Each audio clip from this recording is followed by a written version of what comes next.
ദാമ്പത്യ ജീവിതത്തിലെ ഇന്നത്തെ കാലത്ത് ഏറ്റവും വലിയ പ്രശ്നം എന്താ അറിയോ? അത് സാമ്പത്തിക ബുദ്ധിമുട്ടോ അസുഖങ്ങളോ ഒന്നുമല്ല, മറിച്ച് നമ്മുടെ എല്ലാവരുടെയും കയ്യിലിരിക്കുന്ന ഈ സ്മാർട്ട് ഫോണാണ്. പണ്ടൊക്കെ ഭാര്യയ്ക്കും ഭർത്താവിനിടയിൽ അടി ഉണ്ടായി കഴിഞ്ഞാൽ അവർ തമ്മിൽ സംസാരിച്ച് തീർക്കായിരുന്നു. ഇന്ന് അടി ഉണ്ടായി കഴിഞ്ഞാൽ ഒരാൾ ഫോൺ എടുത്ത് ബെഡ്റൂമിലേക്ക് പോകും, അടുത്ത ആൾ ഹാളിലേക്കും പോകും.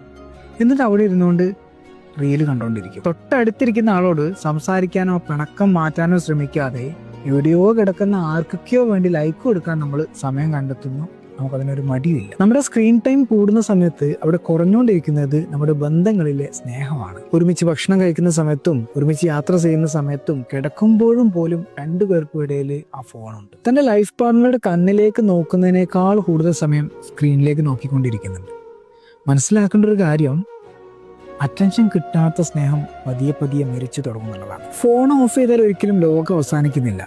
പക്ഷെ നമ്മുടെ കൂടെയുള്ളവരെ പരിഗണിച്ചിട്ടില്ല എങ്കിൽ, അവരെ ഒന്ന് കേൾക്കാനും മനസ്സിലാക്കാനും ശ്രമിച്ചിട്ടില്ല എങ്കിൽ ജീവിതം തന്നെ ചിലപ്പോൾ അവസാനിച്ചേക്കാം. ഈ വീഡിയോ കണ്ടു കഴിഞ്ഞാലേ ഈ ഫോണൊക്കെ ഒന്ന് മാറ്റി വെച്ച് നിങ്ങളുടെ പങ്കാളിയോട് ഒന്ന് ആത്മാർത്ഥമായിട്ട് സംസാരിക്കുമോ. ഇന്ന് നിങ്ങൾക്ക് കൊടുക്കാൻ പറ്റുന്ന ഏറ്റവും നല്ലൊരു ഗിഫ്റ്റ് അതായിരിക്കും.